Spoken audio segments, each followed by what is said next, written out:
మాటే మంత్రమా కార్యక్రమానికి ప్రేక్షకులందరికీ స్వాగతం. ముందుగా 15 ఏళ్ల క్రితం అంటే ఇంచుమించు 2005లో మాటే మంత్రమా అనే పుస్తకాన్ని ప్రముఖ personality development counsellor Shri B V Pattabhiram గారు రాశారు. ఆ పుస్తకాన్ని చదివిన వాళ్ళు ఎంతోమంది చాలా ఉత్సాహం పొందారు, ఉన్నత పదవుల్లో కూడా ఉన్నారు. అంటే మాట అంత మంత్రం అన్నమాట. ముందుగా శ్రీ బివి పట్టాభిరామ్ గారికి కృతజ్ఞతాపూర్వక అభినందనలు తెలియజేసుకుంటూ మాటే మంత్రమా కార్యక్రమంలోకి వెళదాం. మనకి చికాగో సర్వమత మహాసభలు తెలిసినవే. అందులో చాలామందికి అవకాశాలు ఇచ్చారు. బతిమాలుగా మన వివేకానందుల వారికి కూడా 10 నిమిషాలు అవకాశం ఇచ్చారు. మిగిలిన వాళ్ళందరూ కూడా అక్కడ హలో లేడీస్ అండ్ జెంటిల్మెన్ అంటూ సంబోధించి మాట్లాడారు. కానీ మన వివేకానందుల వారు మాత్రం brothers and sisters of America అని సంబోధించాడు. ఆ మాటే మంత్రం అయిపోయింది. 10 నిమిషాలు మాట్లాడవలసిన ఆయన గంటల తరబడి మాట్లాడేశాడు. భారతదేశ చరిత్రను, భారతదేశ సంస్కృతిని ప్రపంచ దేశాల ముందు నిలబెట్టాడు. అక్కడి నుంచి వివేకానందుల వారి ప్రస్థానం ఎక్కడికో సాగిపోయింది. ఒక్క మాటే మంత్రమా. అంతేకాదు, మన స్వతంత్రోద్యమంలో బాలగంగాధర్ తిలక్ గారు ఇచ్చిన స్వరాజ్యం నా జన్మ హక్కు అనే ఒకే ఒక్క మాట ఈ యొక్క స్వతంత్ర సమరోద్యమాన్ని పట్టి ఊపేసింది. అదే కాదు, వందే మాతరం అనే ఒక్క మాట స్వరాజ్య కోసం పోరాడుతున్న వ్యక్తులకి ఓ పెద్ద బాసటగా నిలిచింది.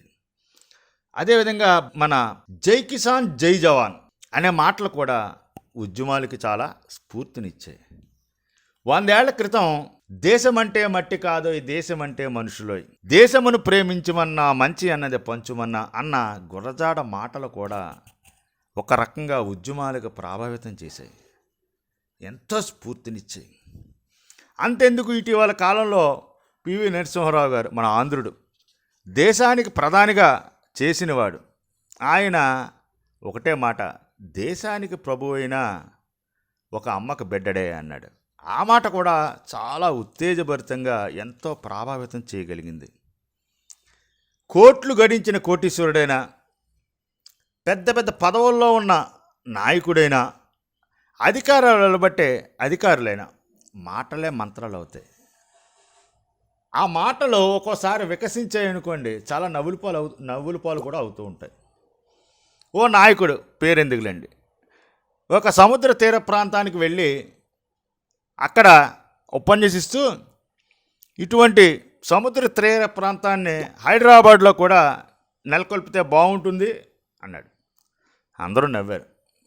ఎందుకు నవ్వారు మీకు ప్రత్యేకంగా చెప్పక్కర్లా. సముద్ర తీర ప్రాంతాలు సహజసిద్ధంగా ఏర్పడ్డవి. వాటిని తీసుకెళ్ళి నిర్మించుకోవడానికి మనం ఎవరో సాహసం చేయలేం. అది హైదరాబాద్ లాంటి ఏరియాలో. ఇప్పటికీ ఆ మాటను పట్టుకుని అందరూ కూడా నవ్వుకుంటూ ఉంటారు. అంటే మాటలు గొప్పగా ఉంటే మనల్ని ఎంతైనా నిలబడతాయి. ఆ మాటలే గొప్పగా లేకపోయి వికసిస్తే అంత విధంగానూ హాస్యాస్పదం అవుతాయి. మాటే ఆయుధం.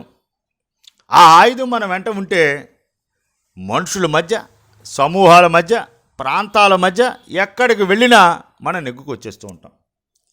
ఈ మాటలతో పాటు మన హావభావాలు కూడా ఎదుటివారిని కట్టిపారేస్తుంటాయి.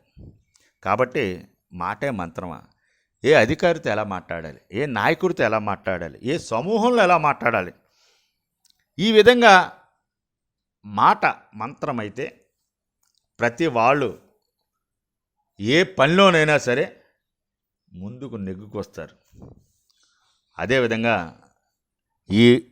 ఏదైతే మాట మంత్రం అవుతుందో పలుకు బంగారం అవుతుంది. మరో వేదిక మీద కలుద్దాం. మాటే మంత్రమా. నమస్కారం.